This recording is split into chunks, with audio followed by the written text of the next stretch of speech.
देश की सबसे बड़ी म्यूचुअल फंड कंपनी एसबीआई ने अपना नया फंड लॉन्च कर दिया है। इस एनएफओ का नाम है एसबीआई क्वालिटी फंड। इस स्कीम के बारे में आपको की फीचर जो है बताएंगे अभिषेक जी, उसके बाद हम हर्षद सर से समझेंगे कि क्या इसमें निवेश की रणनीति आपकी होनी चाहिए या फिर नहीं। बिल्कुल सही बात है। देश का सबसे बड़ा एएमसी एसबीआई यहाँ पर एनएफओ लेकर आया हुआ है। एसबीआई क्वालिटी फंड यानी कि क्वालिटी स्टॉक्स पर यहाँ पर नजर रखी जाएगी और उसमें निवेश किया जाएगा। बेंचमार्क इसका निफ्टी फाइनेंशियल सर्विसेज है।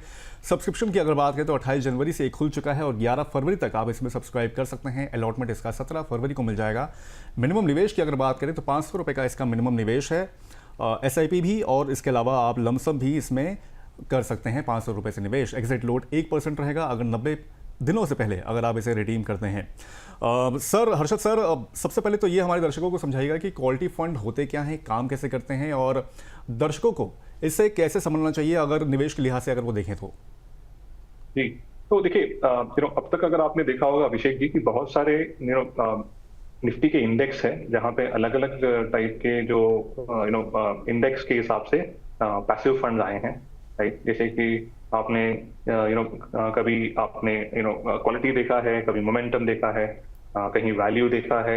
ये जो है ये जो पोर्टफोलियो जो क्यूरेट होता है वो एक्सचेंज के द्वारा उनके क्राइटेरिया, जैसे कि अगर क्वालिटी है तो क्वालिटी स्टॉक्स के हिसाब से जो है वो इंडेक्स बनाया जाता है। और जो फंड हाउस जो क्वालिटी फंड लॉन्च करती है। हर्षद सर, यहाँ पर एक सेकंड हल्का सा क्लैरिफिकेशन यहाँ पर मैं देना चाहूंगा, अपडेट करना चाहूंगा। जो बेंचमार्क है इसका वो निफ्टी 200 क्वालिटी 30 टीआरआई है। एक्चुअली फाइनेंशियल सर्विस नहीं है, मेरे ख्याल से थोड़ी सी उसमें गलती हो गई थी। निफ्टी 200 क्वालिटी 30 टीआरआई रहेगा इसका। जी सर। राइट, तो बेसिकली वही है जो ये क्वालिटी इंडेक्स जो है उसी पे जो है एक रैपर बन के पैसिव फंड आते थे।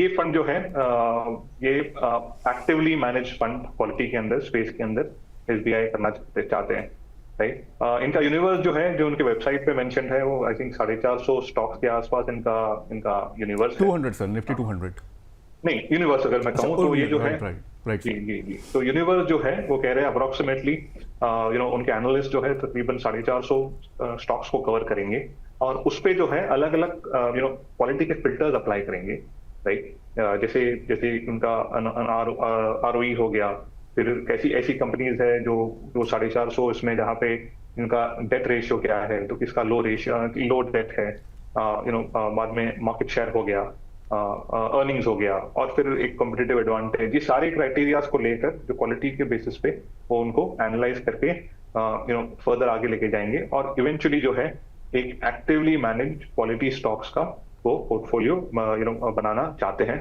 और ये जो है ये रणनीति उनकी रहेगी और उनकी प्रपोजिशन ये है एएमसी का कि ये एक्टिवली मैनेज करेंगे, ना कि अब तक के जैसे क्वालिटी इंडेक्स को बेस्ड जो फंड्स थे जो बेसिकली आपके अगर समझ लीजिए निफ्टी 200 क्वालिटी 30 अगर बेंचमार्क है तो अगर पैसिवली मैनेज फंड है तो बिल्कुल उसी वेटेज में अपना पोर्टफोलियो बनाएंगे क्योंकि हमें पैसिवली मैनेज है। ये वाला फंड जो है ये एक्टिवली मैनेज फंड के हिसाब से आगे बढ़ना चाहते हैं एसबीआई। ठीक है सर, किस नेचर के किस कैटेगरी के इन्वेस्टर्स के लिए इस फंड का सिलेक्शन सबसे सही हो सकता है? तो देखिए at the end of the day Divya ji ये है इक्विटी डाइवर्सिफाइड फंड और एक्टिवली मैनेज्ड फंड रहेगा। तो ये जो है ये कहीं ना कहीं और ये क्वालिटी 30 यानी 30 स्टॉक्स में निवेश करेंगे तो फोकस्ड अप्रोच रहेगा। जो अफकोर्स उनका बेंचमार्क जो है वो क्वालिटी 30 है, but I am pretty sure over the period of time ये देखना पड़ेगा कि ये किस तरह से मैनेज किया जाता है इस फंड को। वैसे खास करके अगर डाइवर्सिफाइड फंड है लेकिन ये एक थोड़ा सा अगर मैं कहूँ तो इट्स सॉर्ट ऑफ एक थीम बेस्ड या फिर एक अप्रोच बेस्ड फंड है। तो आज के स्टेज में अगर आप और हो सकता है कि वापस आपके शो पे थोड़ा सा रेपिटेटिव हो जाए खास करके एनएफओस को लेकर कि आप जब एनएफओस में इन्वेस्ट करें तो उसको रश ना करें इन्वेस्ट करने का, थोड़ा सा समय दीजिए और उनके पोर्टफोलियो को देखिए कि how different it is from the other funds which are available और उसके हिसाब से कॉल ले। At the end of the day जैसे मैंने कहा कि ये डाइवर्सिफाइड फंड के अप्रोच में आएगा। हो सकता है कि थोड़ा सा थीम बेस्ड या फिर थीम बेस्ड रहे क्योंकि ये क्वालिटी पे फोकस कर रहे हैं। तो मेरा हिसाब से एटलीस्ट आप 2-3 महीने आप देखें के बाद उनके पोर्टफोलियो को असेस करके फिर आगे बढ़े तो बेटर होगा।